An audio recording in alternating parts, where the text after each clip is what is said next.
예방접종을 이제 얘기를 하겠습니다. 그러면 예방접종은 이미 심한 병원균이 왕창 우리 몸에 들어와서 거기에 대해서 심하게 앓는 것보다는 미리 얘네를 살짝 알아서 뭐하고 똑같은 거냐면 전쟁에 대해서 우리가 민방위 훈련 이거 하잖아요.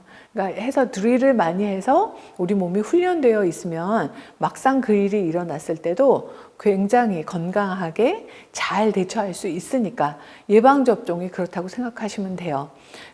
특히 천연두, 흑사병 이런 것들 되게 문제가 됐고 요즘 폴리오에 대해서도요. 이거 굉장히 많이 우리가 백신을 통해서 이제 거의 예방할 수 있는 이런 방법이 잘 만들어진 거라면 왜 예방접종을 하느냐?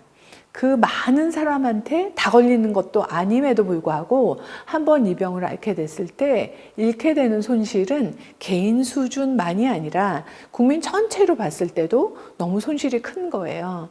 그래서 국민 전체에 대해서 면역력을 높여주는 그 비용을 통해서 훨씬 커다란 재앙을 예방할 수 있다고 생각하시면 돼요. 항상 보건적인 측면에서는 비용 대비 효과를 측정을 하게 되는 거죠. 물론 의료에서 이렇게 우리가 계산을 해도 경제학자들은 의료는 제일 그 경제 원리가 안 맞는 곳이라고 얘기를 비판을 하기는 합니다. 그래서 여기에 보시면 파상풍이나 디프테리아도 그 예방접종을 하면 현저하게 감소하는 걸 볼 수 있고 그래서 사실은 바이러스 감염은 걸리는 것보다는 안 걸리게 손 잘 닦고 이게 굉장히 좋은 거예요. 예방을 하는 게 제일 좋은 거니까.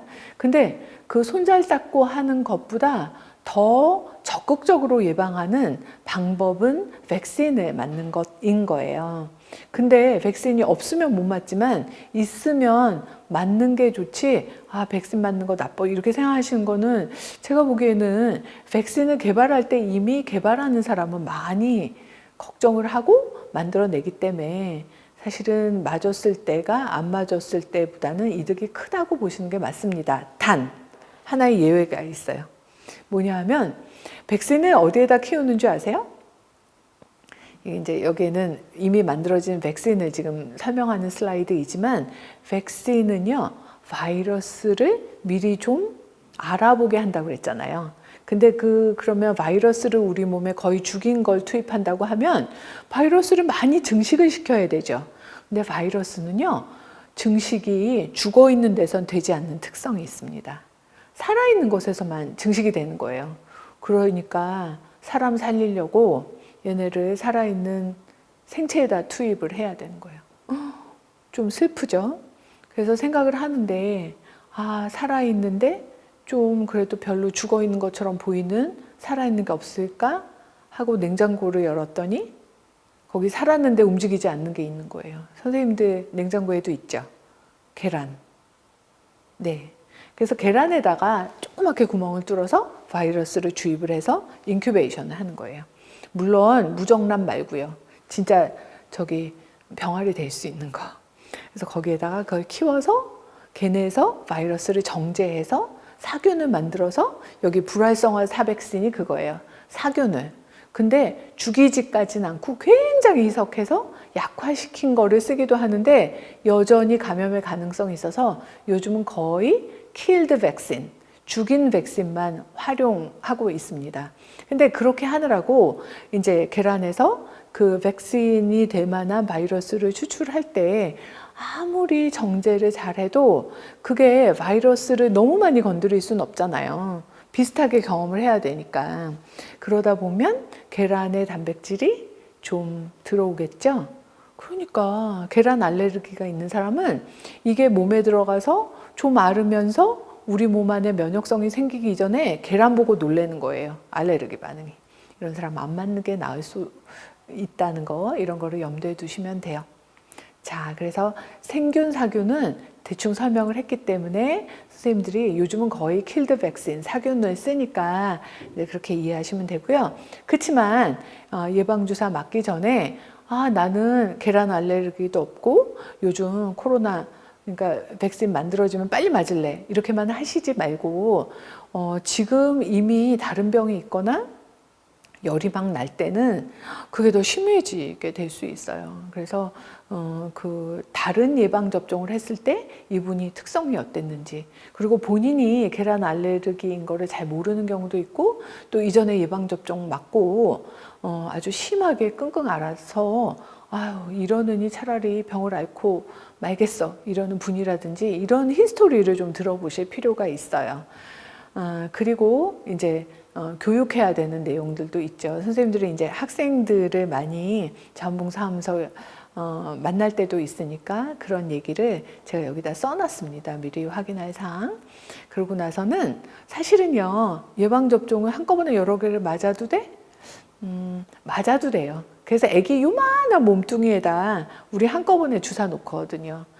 TB 결핵이랑 뭐 볼거리 이런 거 같이 놓을 수 있어요. 왜냐하면 양이 그렇게 주사제 다른 약들에 비해서 많지 않아요. 그리고 다른 부위에만 하면 돼요. 칵테일로 섞어서도 되는 거는 이제 그건 제약회사의 일이고요. 근데 같은 백신을 이제 계속 주는 거는 오히려 용량이 많아질까 봐 안 되고, 이들 간의 인터벌은 주라는 기간이 백신마다 있습니다. 그래서 그거는 지켜야 되고, 근데 요즘 생백신은 별로 주지 않기 때문에 별로 걱정하시지 않아도 되고요. 그래서 그런 조건을 좀 지켜주시면 되겠고요. 그리고 이제 A라는 회사 거를 맞았는데 그게 없어서 B라는 회사 걸 맞아도 되느냐? 되는지 안 되는지는 제약회사가 이미 다 걸러놓지만 사실은 교차가 가능한 백신이 되게 많아요. 이번에는 뭐 A라는 회사 걸 맞았는데 이 동네는 그게 없어서 가능합니다. 그래서 그런 걸 좀 알아보고 하는 것이 필요한데, 근데 디프테리아는 좀 다른 예외라서 그것만 제가 써놨고요. 자, 이제는 이제 그 정도가 백신, 면역 이런 얘기를 했다면, 이제 WHO 홈페이지에 있는 얘기 제가 조금만 설명드리는데 이미 선생님들 보시기만 해도 알만한 내용이라 한번 훑고 지나가겠습니다. 항생제는 신종 코로나19에 효과가 있을까요? 제가 이미 설명했죠. 안티바이오틱스는 세균을 죽이는 거지 바이러스 죽이는 약은 아니에요.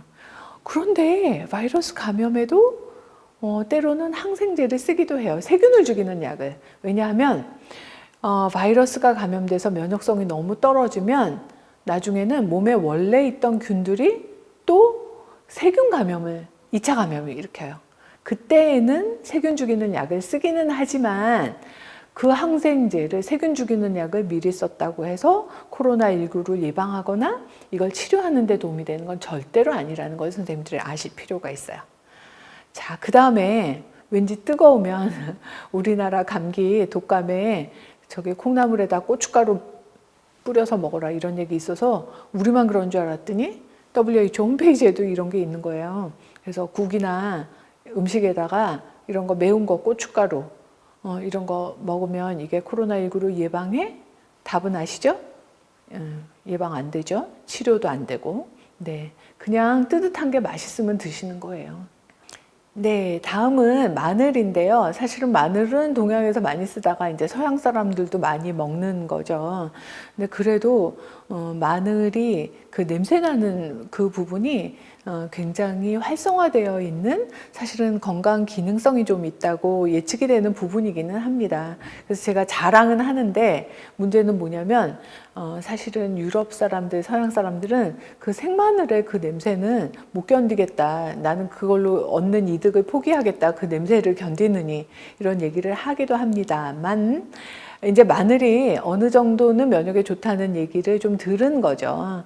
그래서 혹시 이게 코로나19를 예방하는 데 도움이 되는 거 아니냐 이런 식으로 생각하실 수도 있고, 그 알리신 성분을 가장 효과적으로 섭취하는 방법은요, 뽀개지도 말고 이 다지거나 익히는 거는커녕 생마늘을 통째로 먹는 거예요. 근데 그거를 많이 먹으면 내가 몇 개나 마늘을 몇 통이나 이렇게 먹으면 그 코로나19 환자랑 같이 만나서 얘기해도 괜찮지 않느냐?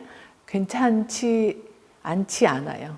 예. 그러니까 절대로 이게 코로나19를 예방하는데 과학적으로 입증되어 있는 약 같은 효과는 없습니다. 그냥 면역에 도움을 주는 음식이다.